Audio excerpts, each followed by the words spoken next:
Hi everyone, welcome back. This is Tuplex. Today we are going to do a few things. First, I want to get this iron hooked up to our supply going over to the lines.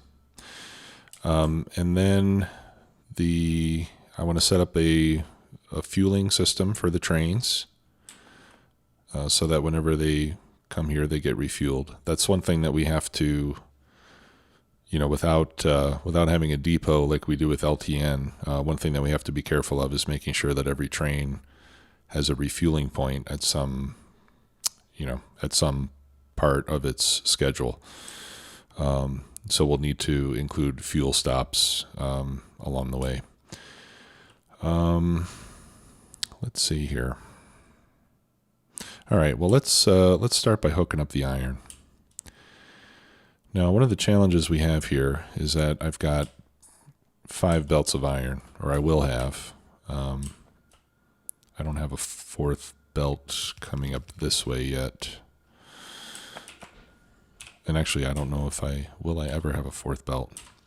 No, I only have 4 belts here. So the 5th belt is going to have to come from this. So I think what we can do is I'm going to put in an 8-to-8 balancer here. Let's see. 2, 3,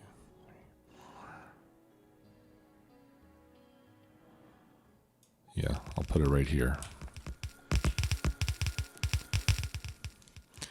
Okay, and I know this is going to look a little funny, I suppose, but what we're going to do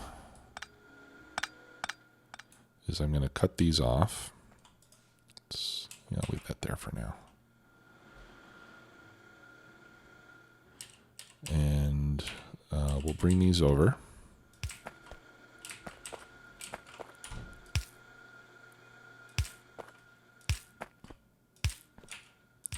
Like this.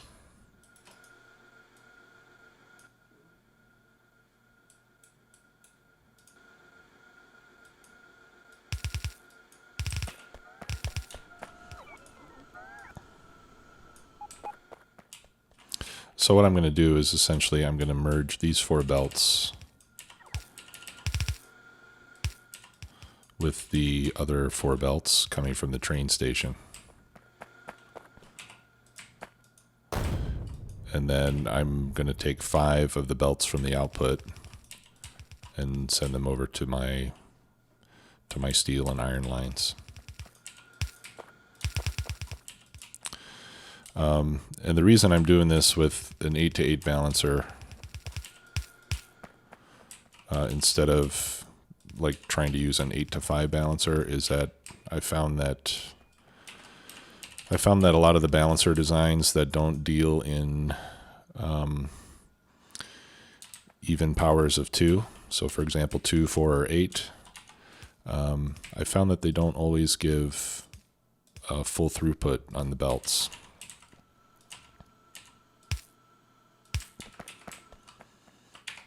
So to avoid having a situation where I end up with 5 belts that are not full, I'd rather just use an 8-to-8 balancer, and then I just won't use 3 of the output belts.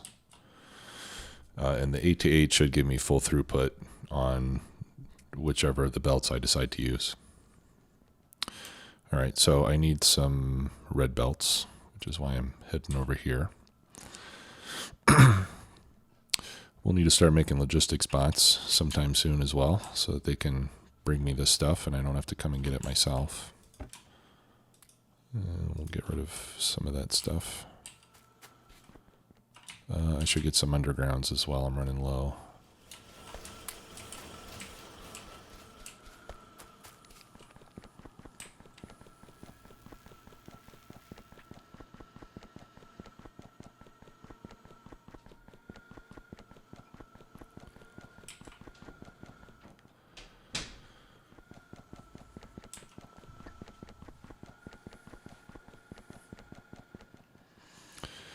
Okay, so making our way over here, and we'll get these connected here quickly. And then the iron can start to flow again. And we'll be back up to full speed on our research and all that other stuff, because we've been pretty short on iron for quite a while. All right.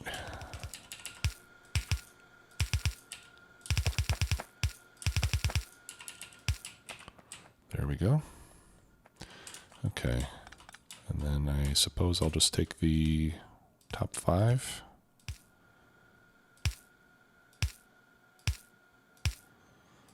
Like so.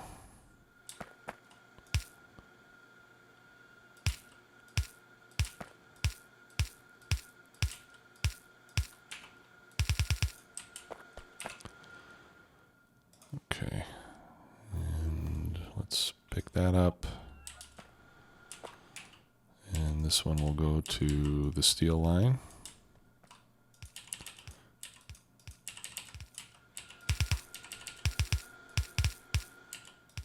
And these will go to the iron lines.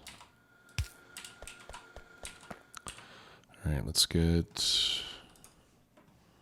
that research done. We're running out of research to do. Okay.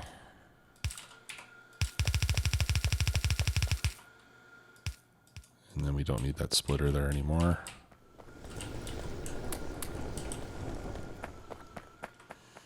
Okay, so that's pretty much all that we're going to do with iron in the main base, at least until this patch runs out. When that happens, then we'll pick up all these belts and just have this go directly across. But for now, this will help to make sure that we get, and you can see that these belts are all fully compressed, which is good, and it'll be drawing evenly. Since we've got 4 belts from each source, it'll be drawing evenly from the train station and from the patch in our starter base. Okay, now I had a comment where somebody was asking, since we've got this circuit down here to evenly load the chests, why don't we do the same thing here when we're unloading? And the reason is that I've tried to do that before, and I could never get it to work very well. Part of the issue is that you can see here that the inserters closest to the center are almost never working. So these are always going to empty from the outside first and then to the inside. But while they're doing that, as many inserters that can work are working, and we get nice fully compressed belts coming out. If I were to put a control circuit on it, the problem is that these inserters on the ends, they're going to be dropping stuff onto the belt. The stuff on the belt is going to prevent these guys from dropping what they have. And so what happens is you end up getting like these pulses of material where all the inserters will go, and then once this one finally drops what it's got, they go back and they pick up again. And the net result is that you don't get fully compressed belts coming out of it. And like I said, I've tried messing with it lots of times. The only way I could get it really to work well is to use like a 6-to-1 balancer coming out of here, but that takes up a lot of space, and ultimately I didn't think it was really worth the effort to try to get that to work that way. So on the unloading side, I'm just going to leave it unbalanced, and eventually these chests on the inside are probably going to fill up. But then when that happens and the train comes in, then the ones on the end will get more material. And I think it'll be okay like this, to make a long story short. Okay. Oh, that's much better. We're still running pretty low by the time we get to the end here, but it's a lot better than it was. Yeah, part of the reason is because I'm making a lot of belt, so I'm not really set up to run them all and do all the research at the same time. But pretty soon we'll be dropping the research speed down to 45 a minute once I get the other science pack set up, and that'll give us some relief on the resource use. Okay. So yeah, let's get some refueling set up. And I would, okay, there it goes. Nice. Yeah, we're down to below 16K. So the train just left to fill up again. It was good that we saw that occurring. We know that that works properly. The next thing I want to do is start taking out biters. But I just want to watch this train fill up again.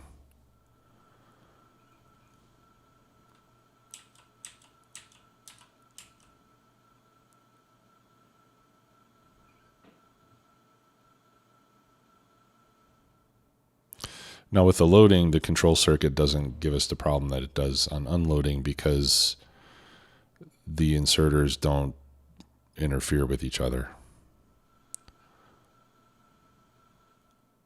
like they do on the unloading.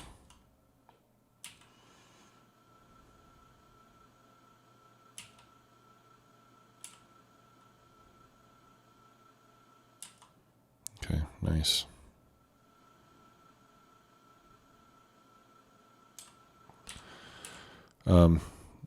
And this does, I mean, this slows down even the loading, as you can see here.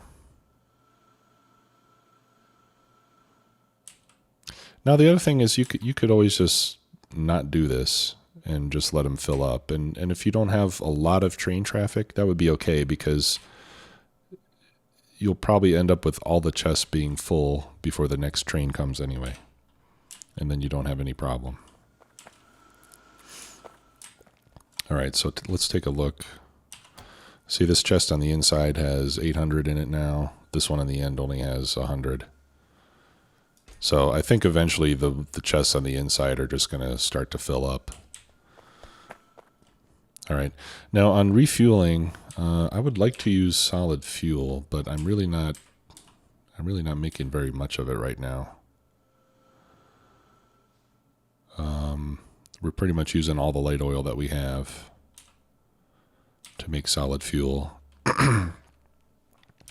And the fact that this belt is empty, yeah, it means that a good portion of it is being used. Oh, I got stone. Where's all that stone coming from? Oh, it's coming from that. I've got to fix that.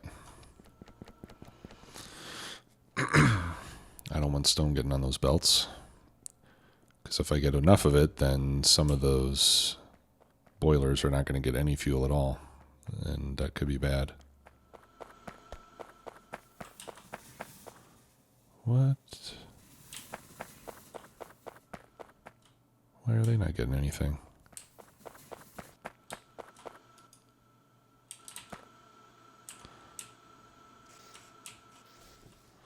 Oh, I know what the problem is. All right, I'm going to make an adjustment here. These burner inserters are very slow. And sometimes when you have two of them directly across from another, they will endlessly fight with one another over the fuel that's going past, and they'll never pick anything up. And I think that could be what the problem is here. Well, I also see a lot of stone there, so we got to get all this stone off the belt. Well, yeah, let's get rid of that miner first so that we put an end to the problem. There we go.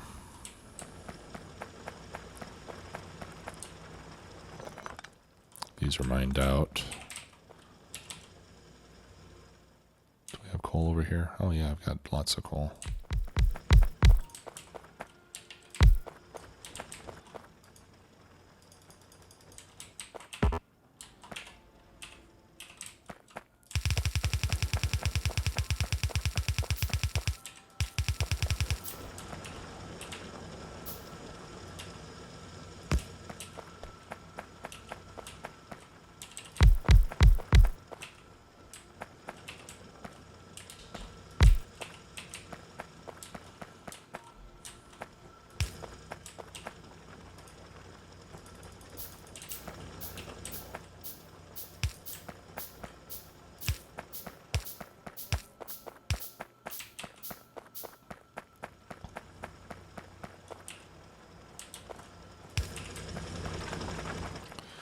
There.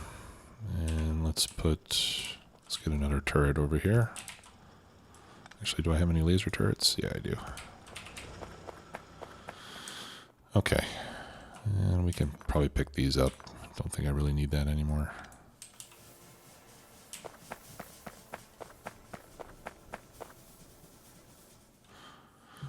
Okay.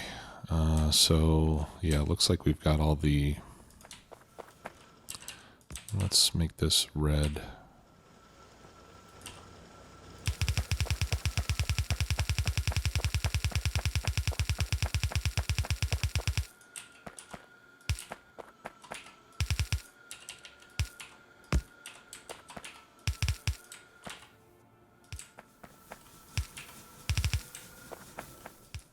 Oops.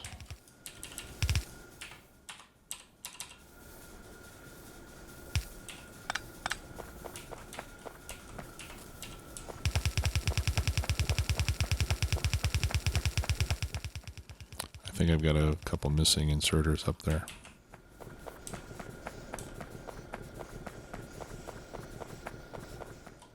No, I'm okay.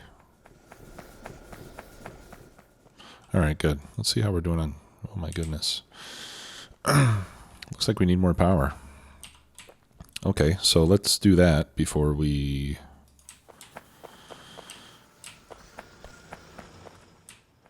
start going around killing biters. I think having enough power is more important. So I'm going to duplicate this. So let's make 40 boilers. 25, 30. 1, 2, 3, 4. All right, I'm going to need iron.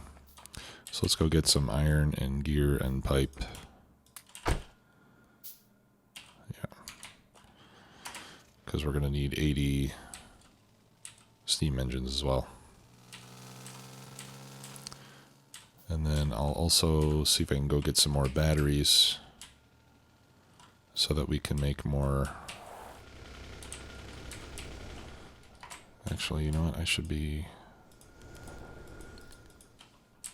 Let's use these instead. All right, how many do I have? 20, 30. Yeah, this way we'll use up these leftover stone furnaces.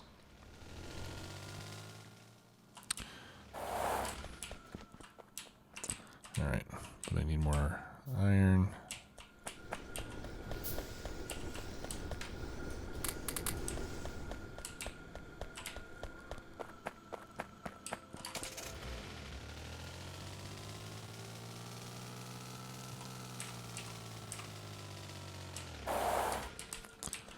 I need more gears.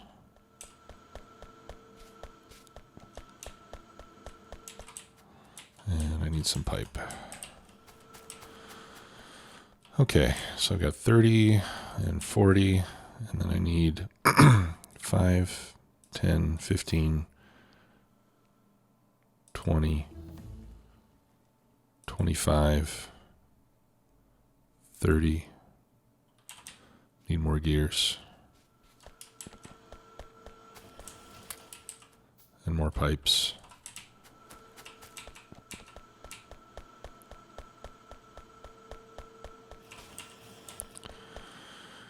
All right, that's 30. Let's get rid of this stuff. 35, 40, 45, 50, 55, 60, 65, 70.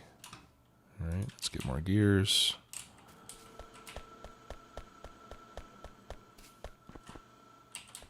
And do I need more pipes? Probably.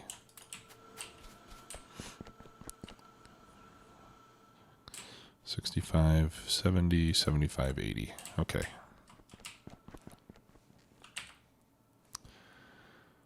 Okay. Well, we're out of research to do.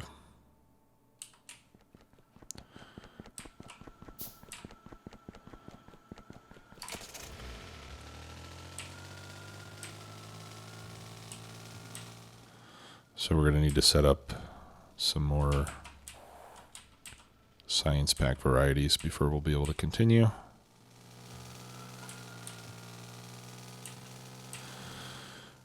Right, so since we don't have, oh,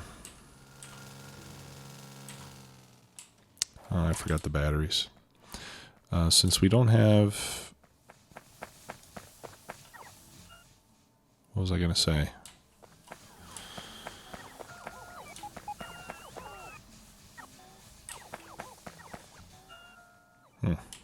I lost my thought. Sorry about that. Anyway, let's get this copied.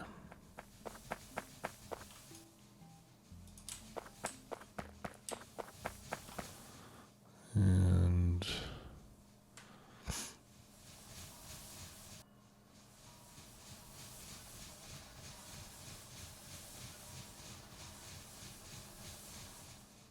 all right, I'll leave a space of 1 in between. I think that'll be enough.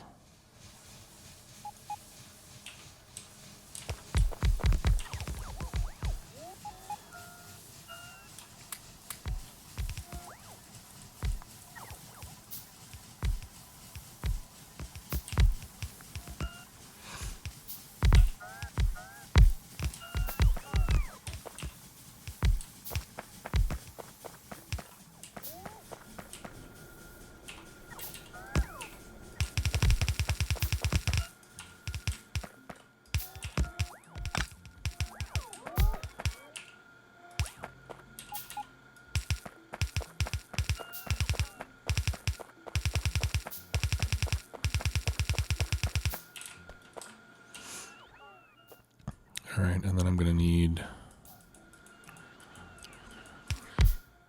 40 of those.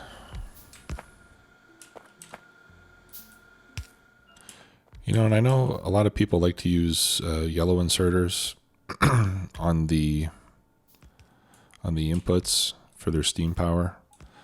But I really prefer to use burner inserters because that way if you ever have a power problem where your power goes down or gets low for some reason,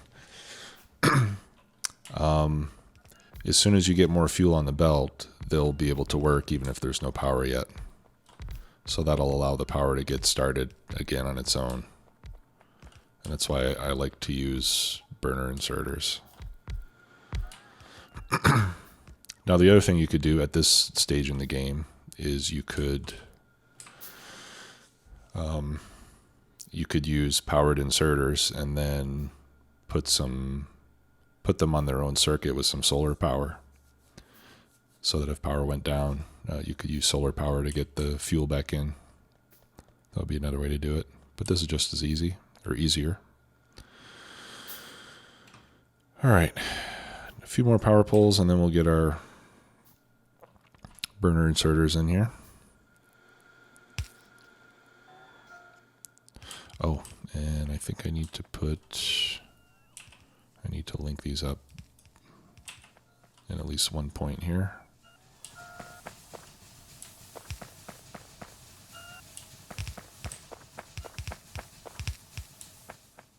Yeah, and probably better to do it at multiple points just in case. Okay, yeah, so now we've got 160, so that'll get us up to 80 megawatts of capacity, which ought to last us for a while. We need water. Pumps.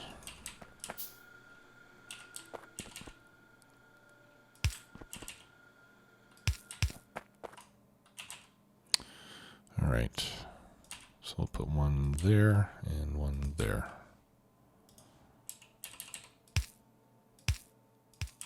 There we go. Now they can work. All right. And of course, now that the research has stopped, we don't really need it. But but once the research starts up again, we will need it again. So we're in good shape. Okay. Oh, I need to place some more turrets around here. What the heck was that? That was some pretty crazy driving there. right, so let's put one. I've got 2 laser turrets left, so I'll put one there, and then I'll put gun turrets up the sides here.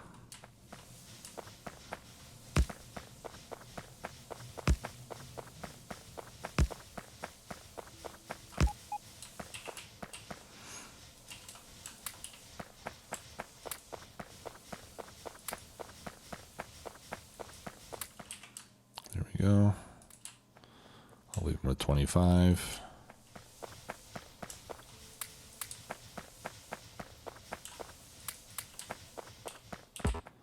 And I'll put the other laser turret over here in the middle. Okay.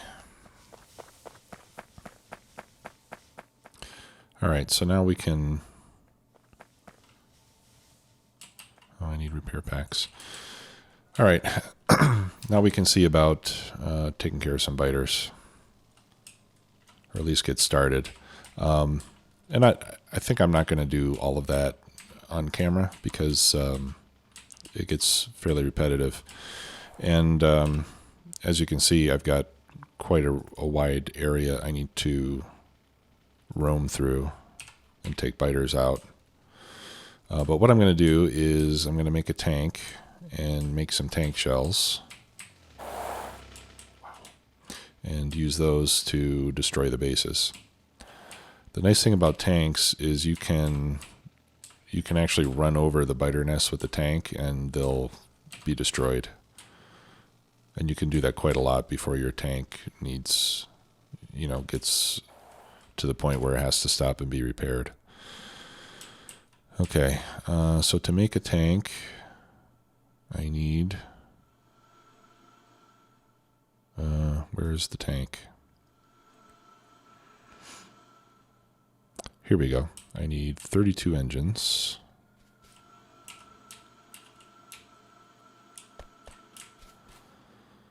Okay, and yeah, and then we're good.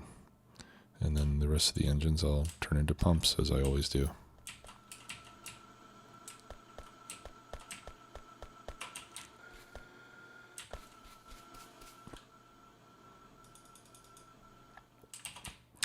Okay, and I'm going to load up on ammo. Now the cannon shells for the tanks require explosives, and I'm not making any explosives yet. Those take sulfur, coal, and water. Alright, so let's see if we can make cannon shells for the tanks.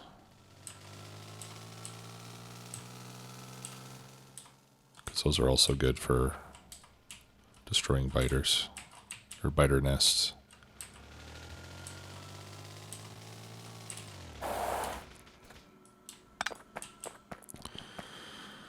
Okay, so explosives we need to make in a chemical factory.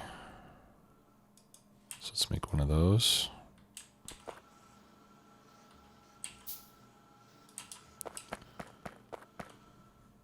And we have coal right here, we have petroleum right there.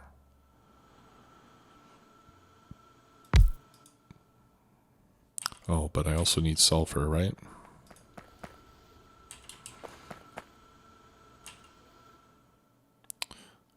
Coal, sulfur, and water. Okay.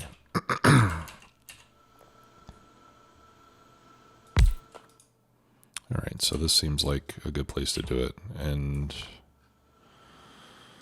actually, let's do 2 of them.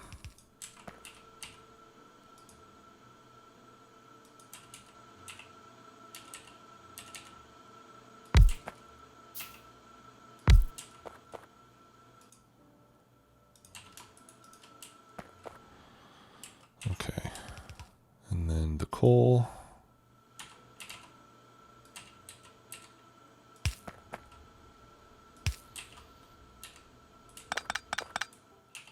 We can bring up the other side.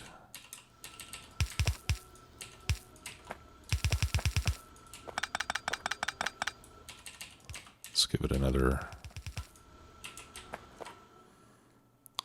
tile of space here.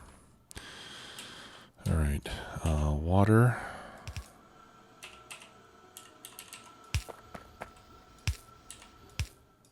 We could tap in there.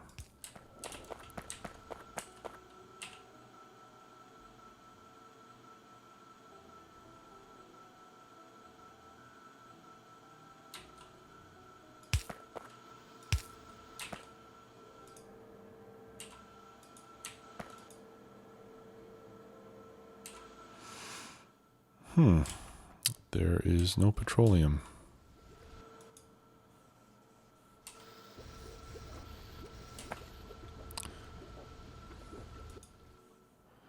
And I told this to turn off. Okay.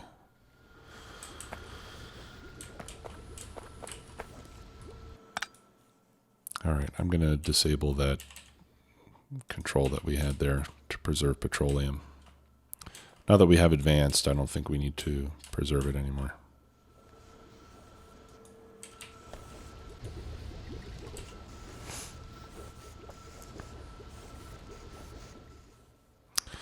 All right.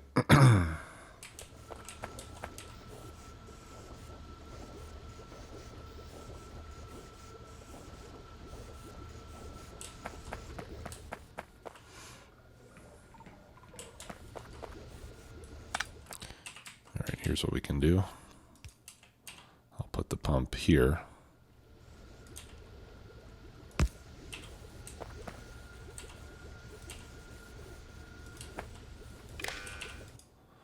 All right, so we'll enable this when sulfuric acid is less than 25,000.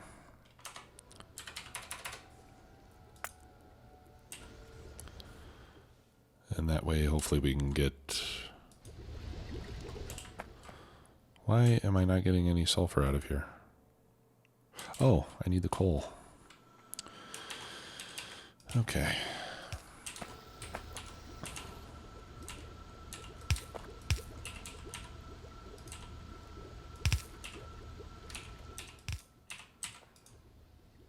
There we go. And those have to be red inserters.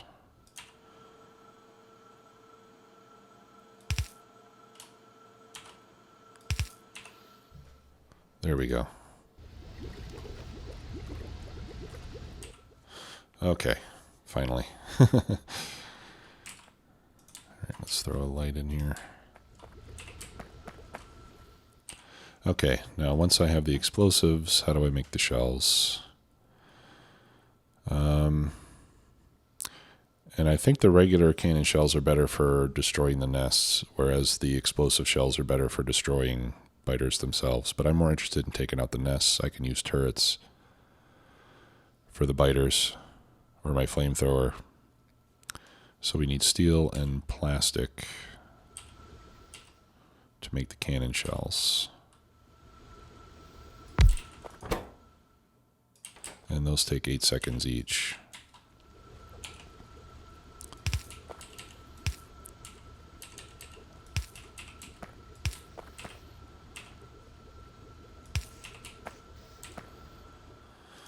All right, so let's give it some steel. And we have plastic over here. So the plastic part is easy enough.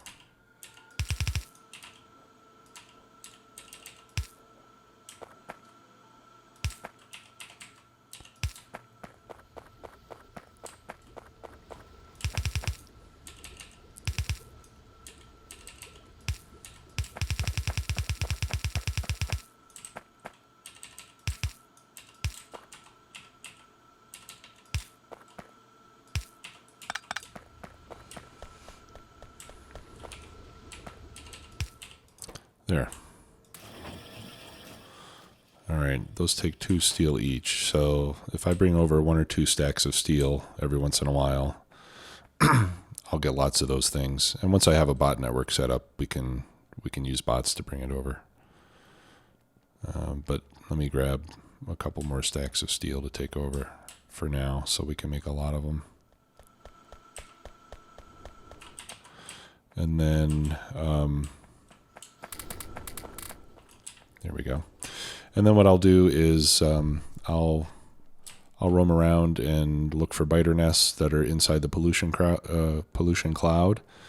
I will destroy them as best I can. I'll make like a highlight video of it so you can see at least some of it, set to exciting music. And then in the next episode we can get back to doing, some base building type of work. So thanks a lot for watching, everybody. Appreciate it as always. We'll see you next time. Bye-bye.